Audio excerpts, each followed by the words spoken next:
അതെന്താ പറ്റിയേ? ചെയിനൊക്കെ ഊരിപ്പോയല്ലോ, ആവേശം മൂത്തിട്ടാണോ? ആണോ ഇപ്പൊ പിന്നെടുക്കാം. ഊരിപ്പോയി. ഓക്കെ, പറഞ്ഞോ. എന്തായിരുന്നു ഞാൻ പറഞ്ഞ? ഹായ് ഫ്രണ്ട്സ്, എല്ലാവർക്കും നമസ്കാരം. എന്റർടൈൻമെന്റ് കീഴിലേക്ക് എല്ലാവർക്കും സ്വാഗതം. എന്റർടൈൻമെന്റ് കിഴി എപ്പിസോഡാണ്. ഒരുപാട് അപ്ഡേറ്റ്സുകൾ ഉണ്ട്. എല്ലാം കിഴിക്കാത്തോണ്ട് കിഴിയിലേക്ക് പോവാം. കുറച്ച് ദിവസങ്ങളായിട്ട് കിഴി ഉണ്ടായിരുന്നില്ല. അതിന് കാരണം തുടരും സിനിമയുടെ റിലീസുമായി ബന്ധപ്പെട്ട് ഞങ്ങളിങ്ങനെ സ്പെഷ്യൽ വീഡിയോസ് ചെയ്തുകൊണ്ടിരിക്കുകയാണ്. ഓക്കെ, അപ്പോൾ ഇന്ന് കട്ട മത്സരമുണ്ട്. പഴയ ആ ഒരു വൈബിൽ നമുക്ക് അങ്ങോട്ടും ഇങ്ങോട്ടും നിന്ന് മത്സരിക്കാം. ഓക്കെ, നീ കണ്ടല്ലോ, ആഭരണങ്ങളൊക്കെ ഞാൻ ഊരി എറിഞ്ഞിട്ടാണ് ഇങ്ങോട്ട് വന്നേക്കുന്നത്. പേടിക്കേണ്ടിയിരിക്കുന്നു. എന്താണ് അജണ്ട? എന്താണ് ഞാൻ പറയാം. ലാലേട്ടന്റെ കിഴികൾ ഞാൻ എന്റെ മനസ്സിൽ വിചാരിച്ചതായിരുന്നു പറയാൻ. ഇപ്പോ അതാണല്ലോ, അതുകൊണ്ടാണ് അത് ഒരുമിച്ച് ഒരേപോലെ വന്നത്. അല്ലാണ്ട് ഒരു കാര്യം കൂടി പറയാം. തുടരും കിട്ടുന്നവർക്ക് 2 പോയിന്റ് ഉണ്ട്. ലാലേട്ടന്റെ കിഴികൾക്ക് 1 പോയിന്റ് ആണ്. തുടരുവിന് 2 പോയിന്റ്. കട്ട് മത്സരം. ഓക്കെ, ഹെഡ്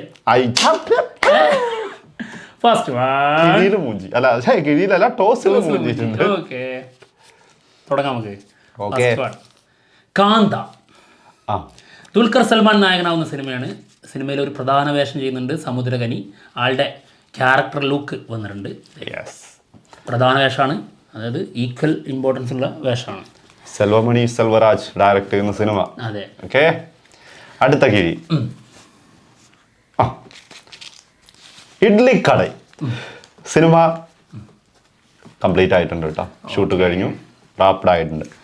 ധനുഷ് സംവിധാനം ചെയ്യുന്ന സിനിമയാണ്. അരുൺ വിജയ് ഒരു പ്രധാന വേഷത്തിലെത്തുന്നുണ്ട്. നിത്യ മേനോനാണ് നായിക. ഇഡ്ലിക്കടേൻ്റെ ഒക്ടോബർ അല്ലേ? ഒക്ടോബർ. അത് റിലീസ് ഡേറ്റ് അങ്ങനെ മാറ്റി എത്ര നാളായി മാറാൻ തുടങ്ങിയതാ. ഓക്കെ, അടുത്ത കിഴി ഹിറ്റ് 3. ഹിറ്റ് 3 സിനിമയുടെ സെൻസറിങ് കഴിഞ്ഞിട്ടുണ്ട്. പക്ക A സർട്ടിഫിക്കറ്റ് ആണ് കിട്ടിയിരിക്കുന്നത് കേട്ടോ. ഓക്കെ, 3ക്ക് പ്രതീക്ഷിച്ചതായിരുന്നു. ഓക്കെ, നാനി നായകനാവുന്ന സിനിമയാണ്. സിനിമ വരുന്നത് മെയ് 1. ഇവിടെ കേരളത്തിൽ അതിൻ്റെ ഡിസ്ട്രിബ്യൂഷൻ എടുത്തിരിക്കുന്നത് നമ്മുടെ വേഫർ ഫിലിംസ് ആണ്, അതായത് ദുൽഖറിൻ്റെ. റൺ ടൈം വന്നിട്ടുണ്ട് 2 മണിക്കൂർ 37 മിനിറ്റും 6 സെക്കൻഡും. ഓക്കെ, റെട്രോ കഴിഞ്ഞ് ഹിറ്റ് 3. അതായത് റെട്രോ അഹങ്കാരം കണ്ടിട്ട് എന്തോ സംഭവിച്ചിട്ടുണ്ട്. തുടരുവാണോ? നീ വായി, ഞാൻ പറയാം. ഓക്കെ, റെട്രോ സിനിമ മെയ് 1 അത് ആദ്യം കാണും. അതിനുശേഷം നമ്മൾ ഹിറ്റ് 3 കയറും. ഓക്കെ, ഛോട്ടാ മുംബൈ സിനിമയുടെ റീ റിലീസ് നമ്മൾ പറഞ്ഞിട്ടുണ്ടായിരുന്നു മെയ് 21 അതിന്റെ ഒരു സ്റ്റിൽ വന്നിട്ടുണ്ട്, വർക്കുകൾ നടന്നുകൊണ്ടിരിക്കുന്നതിന്റെ. ഛോട്ടാ മുംബൈ അൻവർ റഷീദ് അറിഞ്ഞു പണിത സിനിമ. ഇതിപ്പോ തരുൺമൂർത്തി പണിതതുപോലെ അല്ലേ? അതെ, ശരിക്കും നമുക്കിങ്ങനെ ലാലേട്ടൻ ഇങ്ങനെ വിട്ടിട്ട് അതൊരു വൈബാണ്. ഓക്കെ, എന്തായാലും മെയ് 21 വരുന്നു. വേട്ടെ, അടുത്തത് ഒറ്റക്കൊമ്പൻ സിനിമയുടെ സെക്കൻഡ് ഷെഡ്യൂൾ ഇപ്പോൾ ഷൂട്ട് നടന്നുകൊണ്ടിരിക്കുകയാണ്. നമ്മുടെ SG നായകനാവുന്ന സിനിമയാണ് ഒറ്റക്കൊമ്പൻ. പല വീഡിയോസും വരുന്നുണ്ട്. അതായത് ലീക്കാണ്, ഓരോരുത്തർ മൊബൈലിലൊക്കെ എടുത്തതാണ്. വലിയ ലോറിയൊക്കെ ഓടിച്ച് പോകുന്നത് ഓരോരുത്തർ അയച്ചു തരുന്നുണ്ട്, നിങ്ങളിത് കിഴിയിൽ ഉൾപ്പെടുത്തുന്നൊക്കെ പറഞ്ഞിട്ട്. പക്ഷെ അത് സ്പോയിലറല്ലേ, കാണാത്തവർ നമ്മൾ എന്തിനാ വിളിച്ച് കാണിക്കുന്നത് എന്നുള്ളതുകൊണ്ടാണ് കാണിക്കാത്തത്. ഓക്കെ, എന്തായാലും ഇതിൻ്റെ 3rd 4th ഷെഡ്യൂൾസുകൾ എവിടേക്കായിരിക്കും എന്നറിയോ? മലേഷ്യ പിന്നെ മക്കാവു. ഇവിടെ 2 സ്ഥലത്തായിരിക്കും എന്നുള്ളതാണ് കേൾക്കുന്നത്. ഓക്കെ, അപ്പോൾ ഇനി അതൊരു മുതലായിരിക്കും. ഒറ്റക്കൊമ്പൻ ആളെ ഇളക്കും ഇതേപോലെ. അതും ഇപ്പൊ ഒരു കൊമ്പൻ ഇളക്കിയില്ലേ, അതുപോലെ അത് മറ്റൊരു കൊമ്പൻ വരും. മറ്റൊരൊറ്റ കൊമ്പൻ, മൊത്തം കൊമ്പന്മാരാ. അടുത്തത് മൂൺ വാക്ക്. സിനിമയുടെ ഫസ്റ്റ് ലുക്കും അനൗൺസ്മെന്റ് പോസ്റ്ററും പുറത്തു വന്നിട്ടുണ്ട്. LJPയുടെ പ്രസൻസിൽ വരുന്ന സിനിമയാണ്. വിനോദ് AK സിനിമ ഡയറക്ട് ചെയ്യുന്നത്. ലിസ്റ്റിൻ സ്റ്റീഫനാണ് സിനിമ പ്രൊഡ്യൂസ് ചെയ്യുന്നത്.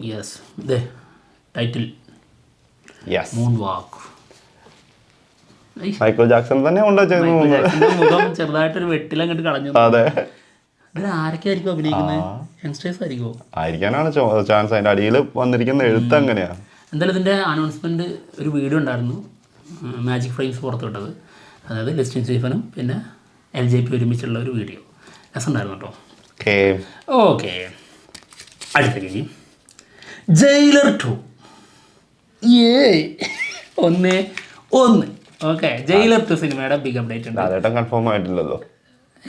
ജയിലർ 2 പിന്നെ അല്ല ഞങ്ങളത് കത്തിക്കും ഞങ്ങള് കത്തിക്കാൻ നിൽക്കുന്നത് നീ കൺഫേം ആയിട്ടില്ല എന്ന് പറയല്ലോ. പറഞ്ഞോ ഒറ്റ കുത്തേക്കാരോ ഇവിടെ ജയിലറിന്റെ അനൗൺസ്മെന്റ് വീഡിയോ അല്ലേ ഇവിടെ മറ്റേ തിയേറ്ററിലിട്ട് കളിപ്പിച്ചതാ. പിന്നെ അല്ല ഇനി ലാലേട്ടൻ ഇല്ലാതെ ഒരു പടം ചെയ്ത് നോക്കട്ടെ. അത് വരുവേ വെറുതെ ആണോ ഇവിടെ കളിപ്പിച്ചത്? ഒരൊറ്റ ഒരു തിയേറ്ററിൽ ജയിലർ കളിക്കൂല.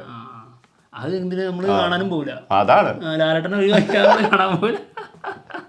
ഓക്കെ മാത്യു അവിടെ വേണം. മാത്യു ഉണ്ട് എന്താ ആൾറെഡി നമ്മുടെ ശിവരാജ് കുമാർ പറഞ്ഞില്ലേ കൺഫേം ആണെന്നുള്ളത്. അതേപോലെ തന്നെ എന്തായാലും ഉണ്ടാവും. ലാലേട്ടൻ പറഞ്ഞത് വേറെ രീതിയിലാണെങ്കിലും ഉണ്ട് എന്നുള്ളത് തന്നെയാണ് അതിൽ നിന്ന് മനസ്സിലായത്. പിന്നെ നമ്മൾ കേട്ടറിഞ്ഞിട്ടുള്ള റൂമേഴ്സ് അതായത് ജയിലറിൽ കിട്ടിയിരിക്കുന്നതിനേക്കാൾ കുറച്ചും കൂടി കൂടുതൽ സ്പേസ് മാത്യുവിനുണ്ട്. ഓക്കെ എന്തായാലും നമുക്ക് ഒരു വേറൊരു മലയാളിനെ കുറിച്ചാണ് പറയാനുള്ളത്. ജയിലർ 2 നമ്മുടെ ഫഹദ് ഫാസിൽ ഒരു പ്രധാന വേഷം ചെയ്യുന്നുണ്ടെന്നുള്ളതാണ്. വില്ലനായി വരുമോ മുതൽ? വില്ലനായിട്ട് വരാൻ ചാൻസ് ഉണ്ടോ അറിഞ്ഞൂടട്ടോ, പറയാൻ പറ്റില്ല. ഏത് രീതിയിലാണ് ഒരു പ്രസന്റ് ചെയ്യാൻ നിൽക്കുന്നതെന്നുള്ള കാര്യം നോക്കാം. എന്തായാലും നെൽസൺ സംവിധാനം ചെയ്യുന്ന സിനിമ. ഓക്കെ അങ്ങനെ കീച്ചി അതിൻ്റെ ഇടയിൽ കൂടെ അല്ലേ. അടുത്തത് സൂര്യ 46. സിനിമയിൽ കീർത്തി സുരേഷ് ആയിരിക്കും നായിക എന്നുള്ളതാണ് ഇപ്പം പുറത്തു വരുന്ന ന്യൂസുകൾ കേട്ടോ. ഓക്കെ സന്തോഷമായല്ലോ. ഭാഗ്യശ്രീ ബോസ് അത് പോയി തോന്നുന്നു അല്ലേ. ഇവര് ഓരോരുത്തരുടെ അതിന് മുന്നേ ആരായിരുന്നു? മൃണാൾ താക്കൂറിന്റെ അല്ലേ പറഞ്ഞിരുന്നു? മമിത പിന്നെ ആൾറെഡി പറഞ്ഞു. അത് മമിതന്റെ പറഞ്ഞിട്ടുണ്ടായിരുന്നു. എന്തായാലും മെയ് 15 സിനിമയുടെ ഷൂട്ട് തുടങ്ങും. സിത്താര എന്റർടൈൻമെന്റ്സ് ആണ് ഇതിന്റെ പ്രൊഡക്ഷൻ. പിന്നെ വെങ്കി അറ്റ്ലൂരി ആണ് സിനിമ ഡയറക്റ്റ് ചെയ്യുന്നത് കേട്ടോ. ഇത് കൺഫേം ചെയ്തിട്ടോ. അതായത് റെട്രോന്റെ പ്രൊമോഷൻ വർക്ക് ഉണ്ടായിരുന്നു തെലുങ്ക് എവിടെയായിരുന്നത്? ഹൈദരാബാദ്. ഓക്കെ അപ്പോൾ സ്റ്റേജിൽ വെച്ച് ആള് തന്നെയാണ് ഒഫീഷ്യലായിട്ട് കൺഫേം ചെയ്തിരിക്കുന്നത്. അതായത് സൂര്യ. വരട്ടെ അങ്ങോട്ട്. അടുത്ത കിഴി ഹൃദയപൂർവം. കുഴപ്പമില്ല ഇനിയും വരാനുണ്ടല്ലോ. ഹൃദയപൂർവ്വം സിനിമയുടെ ഷൂട്ട് നടന്നുകൊണ്ടിരിക്കുകയാണ്. അതിന്റെ ലൊക്കേഷൻ സ്റ്റിൽസ് വന്നിട്ടുണ്ട്. ലാലേട്ടൻ എന്തായാലും ഹാപ്പി ആയിരിക്കില്ലേ? അപ്പോൾ ഉറപ്പല്ലേ? അത് മതി. അതാണല്ലോ നമ്മൾ ആഗ്രഹിച്ചിരുന്നത്. അതെ ഇതാ സ്റ്റില്ല് ചെരിഞ്ഞ തോളിലാണ് ആ സിനിമ എന്ന് പറഞ്ഞത്. എന്തല്ലേ ലാലേട്ടാ. അടുത്തത് നമ്മളിപ്പോ ഇങ്ങനെയൊക്കെ പറയുമ്പോഴേ എന്തൊക്കെയായിരിക്കൂലേ വിമർശകർ കണ്ടെത്തുന്നത്? അത് എന്തെങ്കിലും കണ്ടെത്തിക്കൂടെ? നെവർ മൈൻഡ് എന്ന് പറഞ്ഞില്ലേ. അതിനുള്ള മറുപടിയൊക്കെ നമുക്ക് കൊടുക്കണ്ടേ? പിന്നെ കൊടുക്കാം. റെഡിയായി വന്നാലേ. അതെ. അടുത്തത് ഷെയ്ൻ നിഗം നെക്സ്റ്റ് മൂവി. സിനിമയുടെ പൂജ കഴിഞ്ഞിട്ടുണ്ട്. മാർട്ടിൻ ജോസഫ് ഡയറക്റ്റ് ചെയ്യുന്ന സിനിമയാണ്. ജിത്തു ജോസഫാണ് ഇതിന്റെ പ്രസൻസ്. ഇപ്പഴാണ് എനിക്ക് മനസ്സിലായത്. അങ്ങനെ കൺഫ്യൂഷനിലായിരുന്നു ഏതാ ആ സിനിമ. ജിത്തു ജോസഫ് എന്ന് പറഞ്ഞാൽ മനസ്സിലായി അല്ലേ? പോന്നോട്ടെ. ഏതോ ഒരു പ്രൊഡക്ഷന്റെ നമ്പർ 2 അല്ലേ?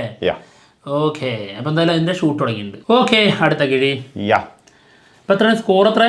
1-1 അല്ല 2-1. സോറി ഡൗട്ടാ. തെറ്റിക്കല്ലേ? തെറ്റിക്കൂല. കള്ളത്തരം ചതി നമ്മള് നിഘണ്ടുവില്ല.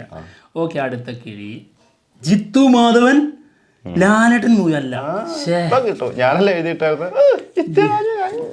ജിത്തു മാധവൻ നിവിൻ പോളി മൂവി. അങ്ങനെ ജിത്തു മാധവൻ നെക്സ്റ്റ്.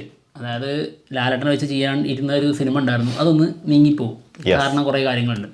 പക്ഷേ അതിനിടയിലായിട്ട് ജിത്തു മാധവൻ നമ്മുടെ നിവിൻ പോളിയെ വെച്ച് ഒരു സിനിമ ചെയ്യാൻ പ്ലാൻ ചെയ്യുന്നുണ്ട്. ഓക്കെ നന്നാവും, അടിപൊളിയാവും. ഫഹദിനെ ഒരിക്കൽ പോലെ ഒരു കീടിലെ പടം അങ്ങോട്ട് വന്ന നിവിൻ പോളിന്റെ കംബാക്ക്. ഇനിയിപ്പോ അതും സംഭവിക്കണം. സൂര്യ നിവിൻ പോളി കുറച്ചുപേരുണ്ട് വരാൻ. റെട്രോയില് സൂര്യ തിരിച്ചു വരട്ടെ, പിന്നെ നിവിൻ പോളി അടുത്ത സിനിമയിലൂടെ തിരിച്ചു വരട്ടെ. അതാണ് എന്തായാലും ലുക്ക് കൊണ്ട് എന്തായാലും നിവിൻ പോളി തിരിച്ചു വന്നിട്ടുണ്ട് അല്ലേ? പിന്നെ അടുത്തത് അഹങ്കാരം കാണുന്നുണ്ട് ഇവിടെ. ഖാലിദ് റഹ്മാൻ ലാലേട്ടൻ മൂവി സിനിമ പ്ലാനിങ്ങിലാണ്. ഖാലിദ് റഹ്മാൻ ഡയറക്ട് ചെയ്തും ലാലേട്ടൻ വരുന്നു. അമ്പോ അതെന്തായിരിക്കൂലേ ഹൈപ്പൊക്കെ വരുന്നത്. ആഗ്രഹമുണ്ട്. സ്ക്രിപ്റ്റ് നല്ല രീതിയിൽ സംവിധാനം കൊണ്ട് മാത്രം പിടിക്കാൻ പറ്റില്ല. അത് ആ ഒരു ടൈം ചില ടൈമിലാണെങ്കിൽ അങ്ങനെയുള്ള പടങ്ങൾ വിജയിക്കും. അല്ലാതെ എപ്പോഴും അങ്ങനെയുള്ള പടങ്ങൾ കൊളുത്തൂല. പിന്നെ മാത്രല്ല തിയേറ്ററിൽ മാത്രം ഉണ്ടാക്കിയിട്ട് കാര്യമില്ല. അതിനുശേഷം ആ സിനിമയായിട്ട് തന്നെ കിടക്കുന്നില്ലേ? പിന്നെ തീർച്ചയായിട്ടും ഇല്ലേ ഉണ്ട്. ഇപ്പോ നിങ്ങൾ ചിന്തിച്ചാൽ മതി. ആലപ്പുഴ ജിംഖാനയാണെങ്കിലും ഏതാ തല്ലുമാലയാണെങ്കിലും അതെ ആ മൈൻഡ് കണ്ടില്ലേ, ഇപ്പൊ കേസിലൊക്കെ പെട്ട് എന്തൊക്കെയാ ആയിട്ടുണ്ട് കേട്ടോ, എന്തൊക്കെ സംഭവിക്കുന്നത് ചെയ്തിട്ടുണ്ടായിരുന്നു. ഇനിയിപ്പോ സിനിമ ഉണ്ടാവുമെന്ന് പോലും അറിഞ്ഞൂടല്ലേ. അതൊന്നും പ്രശ്നമൊന്നുമില്ല, കുറച്ചു നാളത്തെ സസ്പെൻഷന് ശേഷം വീണ്ടും തിരിച്ചു വരും. അതൊക്കെ ഓരോ പരിപാടികളല്ലേ, മേക്ക് ബിലീഫ് അല്ലേ. ഓക്കെ അടുത്തത്. ഓക്കെ അടുത്തത്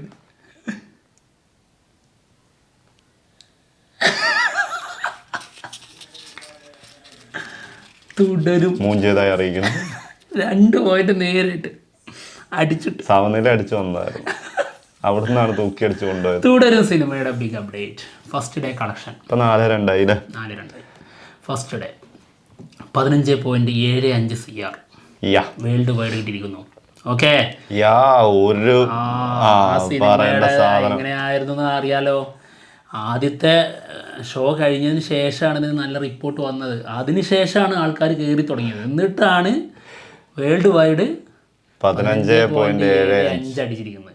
അതും ഒരുപാട്, അതായത് ഇപ്പോൾ ലൂസിഫറിനും എമ്പുരാനും ഒന്നും കിട്ടിയ അത്രയും വലിയ തിയേറ്ററുകളൊന്നുമില്ല, സ്ക്രീനുകളുടെ എണ്ണൊക്കെ കുറവാണ്. അതൊക്കെ വെച്ചിട്ട് എന്നിട്ട് 15.75 എന്ന് പറഞ്ഞു കഴിഞ്ഞാൽ ചില്ലറ കാര്യമാണ്. 15.75 എന്ന് പറഞ്ഞു കഴിഞ്ഞാൽ ഒരു നമ്മുടെ ഒരു ഇതിൽ വെച്ചിട്ട് ഒരു 25-ന് മുകളിലാ. അതെ, അതിന്റെ സ്ഥാനം മതിപ്പ് അതാണ് മതിപ്പുണ്ട് അതിന് ഉറപ്പായിട്ടും.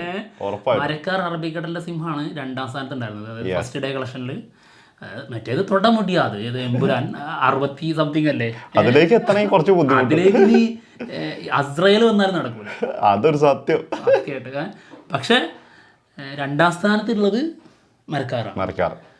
മരക്കാർ എന്തൊരു ഭീകരമായിട്ടുള്ള ഹൈപ്പിൽ വന്ന സിനിമയാണ് ഇതിന്. അതാണ് ഇനി അതേ ഞാൻ പറഞ്ഞ, അതിന്റെ ഈ മരക്കാറിന്റെ എമ്പുരാന്റെ ഒക്കെ പകുതി ഹൈപ്പ് ഈ സിനിമയ്ക്ക് കൊടുത്തിട്ടുണ്ടായിരുന്നെങ്കിൽ മരക്കാറൊക്കെ 3-4 പോയേനെ.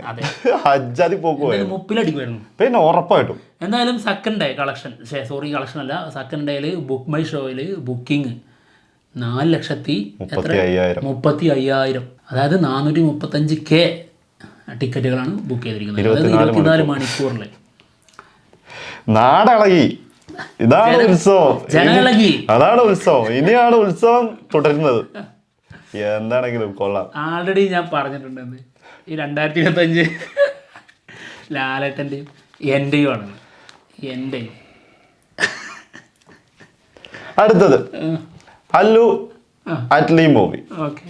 സിനിമയില് മൃണാൾ താക്കൂർ, ദീപിക പദുക്കോൺ, ജാൻവി കപൂർ, ഇവരെ 3 പേരെയാണ് പരിഗണിക്കുന്നത്. അതിൽ ഏതെങ്കിലും ഒരാളായിരിക്കും നായികയായി വരുന്നത്. 3 നടിമാരുണ്ടെന്നൊക്കെ പറഞ്ഞിട്ടുണ്ടായിരുന്നു. 3 പേരുണ്ടാവോ അറിഞ്ഞൂടാ, മേ ബി ഉണ്ടായേക്കാം. അപ്പോൾ 3 ബോളിവുഡിൽ നിന്നോ ഇറക്കുമതി.